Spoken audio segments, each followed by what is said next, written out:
Good morning and welcome to Rising. We have a great show for you today. I'm Amber Duke, joined by Nomiki Konst. Nomiki, good to see you as always. 1 week, little over 1 week. Just slowly getting there. And we make it through the tensions. Oh, God.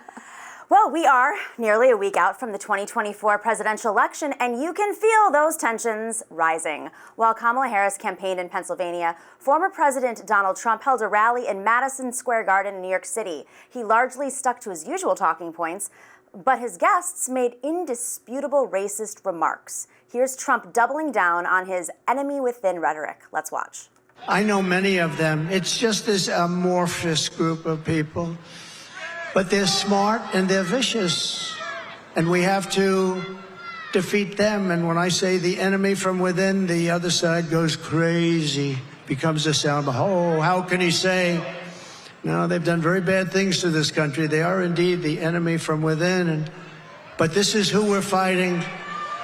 These are the people who are doing such harm to our country with their open border policies. And here's comedian Tony Hinchcliffe, the host of the show Kill Tony. Let's watch. I welcome migrants to the United States of America with open arms. And by open arms, I mean like this.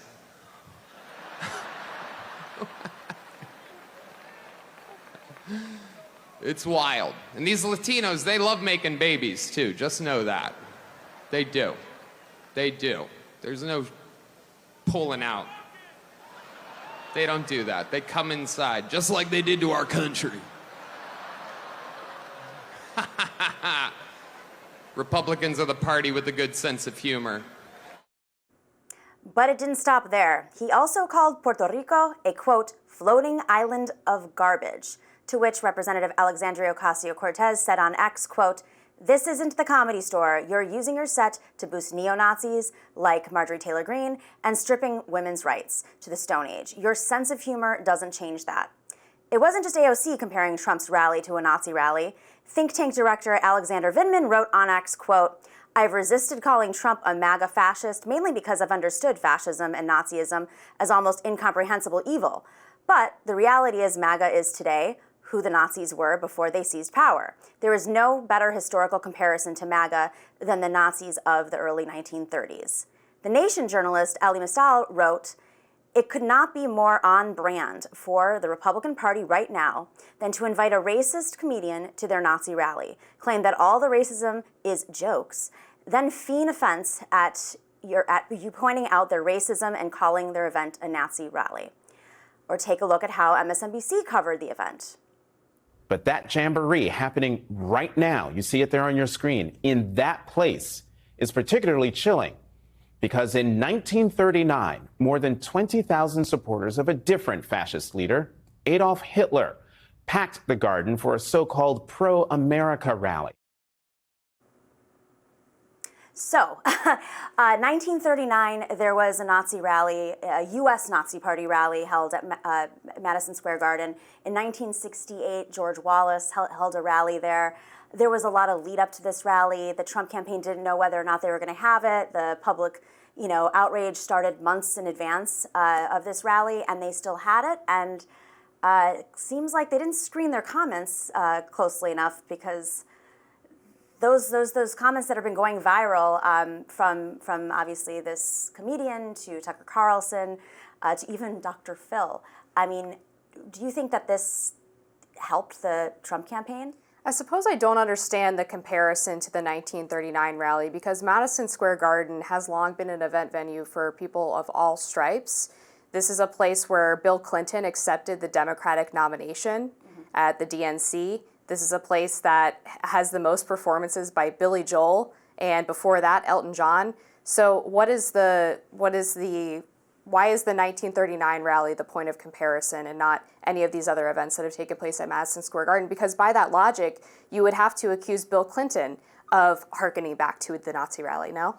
Well, I think the difference is the rhetoric. The rhetoric being said, it was a lot of white nationalist rhetoric, indisputable racist rhetoric. Even the Trump campaign had to distance themselves from this comedian because of what they said about Puerto Ricans. And we'll talk about this later on the show, but that is a significant voting population, specifically in Pennsylvania, but also in Florida, where former Governor Rick Scott came out speaking against the comments. I mean, it wasn't a good look. There was indisputable racism. I mean, Tucker Carlson was talking about race replacement theory.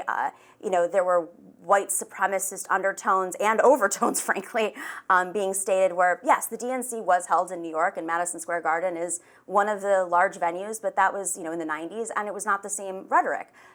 Usually, it is concerts. I mean, that's the majority of what happens is sports and concerts at MSG. It was also interesting just because this is not a state that Donald Trump is vying to win. But it was shocking because his lawyer went on stage and said that they were going to flip New York blue, which is, just crazy town at this point to even say that. So I don't know. I mean, I'm curious why they would choose that venue when there's so many places around the country they could have chosen, so many swing districts. I mean, even if you didn't want to focus on one state that was a swing state, maybe a swing district to prove a point. I just don't understand why he chose New York. Because Madison Square Garden is an iconic venue. He is from New York originally. This was supposed to be a symbol of him sort of returning back to his home and showing how far he's come since then. And it obviously was intended to get a lot of earned media. Now, it's obviously unfortunate that the earned media that mostly has come out of it was based on this comedian's joke. And I do think it is a little bit dishonest to try to paint the entirety of the rally after the joke of one comedian who is a roast insult comic and who hosts a very popular show, who regularly has millions of views on the program. I think most people understand that comedians have a little bit more leeway with the comments that they make. And George Lopez recently at a Kamala Harris rally made fun of Mexicans, suggesting that if construction materials for the border wall were left out, that the Mexicans would go and steal them. So it's a good thing Trump stopped building the wall. And you also had Kamala Harris herself making fun of white people, saying they don't season their tacos or whatever it is. So I think a little bit of a difference between calling an island, garbage, an island that's been ravaged. I mean, the other side of this is folks who've been displaced from Puerto Rico because of Donald Trump's inaction during Hurricane Maria. We can't forget that famous paper towel throwing that he did when he showed up late to the island, and how many folks had to leave because their homes were completely wrecked and that they weren't able to rebuild and they didn't receive the funds that were distributed way later. The fact that he didn't even respond to the hurricane until 6 weeks later or so.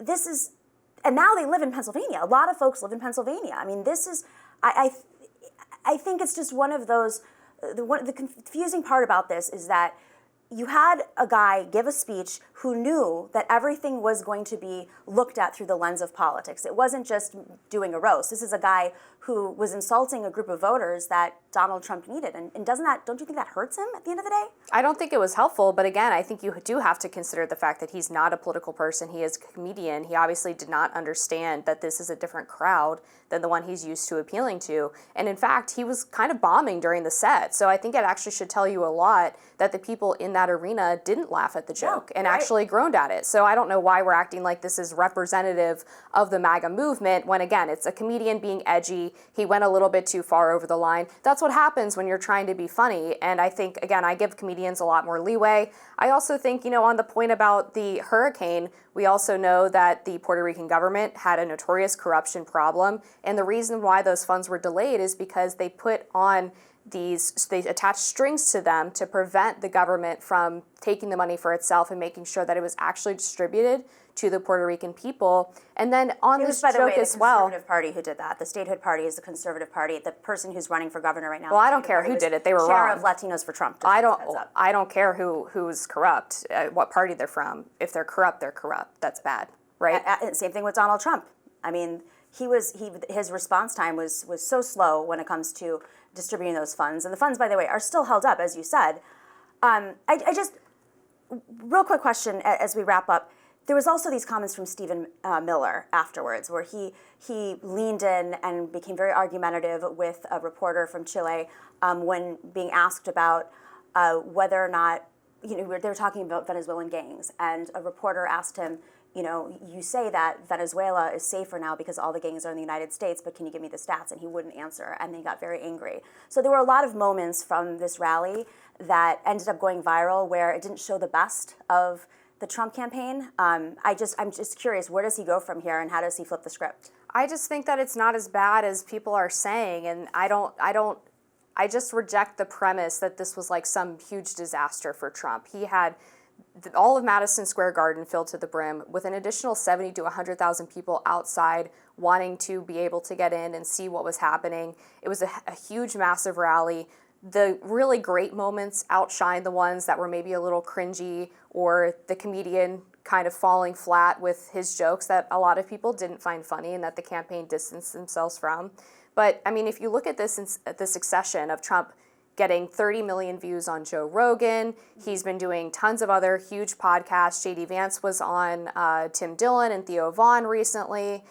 They are clearly not running a traditional campaign in terms of their media strategy, and I think that's a good thing because media trust is at an all-time low in this country. A lot of people are not watching CNN, MSNBC, or even the broadcast networks anymore. They're consuming their news from social media and from podcast hosts, and I think that it's smart for them to use those sort of unconventional channels to reach people who might be low to mid-prop voters, which is a way of expanding a coalition. Well, we'll have to see. Lots of coalition building to come. We have a lot more topics to talk about on Rising right after this.